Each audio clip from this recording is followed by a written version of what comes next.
சங்கீதம் 46:10 நான் உன்னிடம் சொல்கிறேன், அமர்ந்திரு, நானே தேவனென்று அறிந்து கொள். இது உன்னுடைய இந்த தருணத்திற்கான ஒரு வசனம் மட்டுமல்ல, உன் வாழ்க்கை சூழ்நிலைகளுக்கான என் தெய்வீக கட்டளையாகும். நீ என்னிடம் ஓர் அடையாளம் கேட்டிருந்தாய், இதோ அது. உன் ஜெபங்களை நான் கேட்டேன். எல்லாம் நிச்சயமற்றதாக தோன்றினாலும் கட்டுப்பாடு என் கைகளில் இருப்பதை நான் உனக்கு நினைவூட்டுகிறேன். நீ இதை கேட்பது தற்செயலானது அல்ல. காரியங்கள் உனக்கு சாதகமாக மாறிப்போகப் போகின்றன என்பதற்கான உறுதி இது. நீ அதை இப்போது பார்க்காவிட்டாலும் நான் உனக்காக வழிவகுத்து விட்டேன். திரைக்குப் பின்னால் நான் உனக்கான ஏற்பாடுகளை செய்து கொண்டிருக்கிறேன். தோற்றுப்போகக்கூடாது என்று உன் ஆத்துமாவிற்குள் முணுமுணுக்கும் அந்தச் சிறிய சத்தம் நானே. உன் பொருளாதார நிலையைப் பற்றியும் ஆரோக்கியத்தைப் பற்றியும் குடும்பத்தைப் பற்றியுமான உன் கவலைகளை நான் அறிவேன். ஆனால் இதை தெளிவாகக் கேள். நான் உன்னை பார்ப்பதை ஒருபோதும் நிறுத்தவில்லை.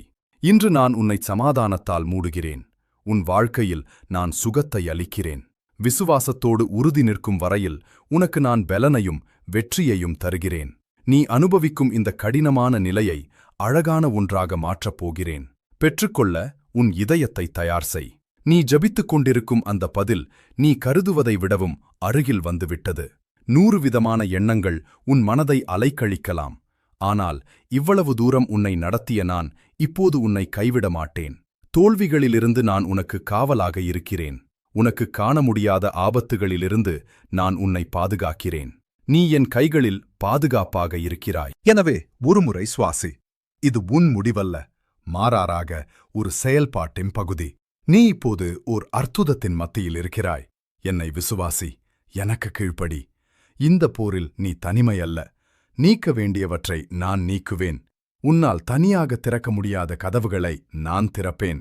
நீ இழந்துவிட்டதாக கருதிய யாவற்றையும் நான் மீண்டும் நிலைநாட்டுவேன். பயத்தையும் சந்தேகத்தையும் ஜெயித்து நில்.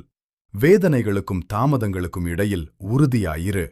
இறுதி வரை நிலைத்திருப்பவன் ரட்சிக்கப்படுவான் என்று நான் சொல்லியிருக்கிறேனே. எனவே சோர்ந்து போகாதே.